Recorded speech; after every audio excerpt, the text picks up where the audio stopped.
আসসালামু আলাইকুম। আজকে আমি পাকা আমের ভাজা বল বানিয়ে দেখাবো। প্রথমে এখানে 2টা পাকা আম নিয়েছি। এখন খোসা ছাড়িয়ে ছোট ছোট টুকরো করে তারপরে ব্লেন্ডারে নিয়ে নিচ্ছি। একদম মিহি করে পেস্ট করে নেব।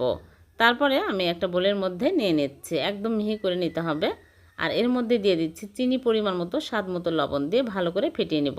তারপরে এর মধ্যে দিয়ে দিচ্ছি কালো জিরা সামান্য, এটা অপশনাল। তারপরে আমি আটা 1 কাপ দিয়ে দিচ্ছি, আর নারকেলের গুঁড়া দিয়ে দিচ্ছি, আর দিয়ে দিচ্ছি বেকিং সোডা হাফ চামচের একটু কম। ভালো করে পাকা আমের মিশ্রণ দিয়ে মাখিয়ে নেব। এরকম করে নরম করে মাখিয়ে নিয়েছে। এখন তেলে ভেজে নেব।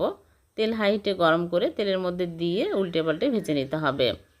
দেওয়ার সাথে সাথে ফুলে একদম বড় বড় হয়ে যাচ্ছে।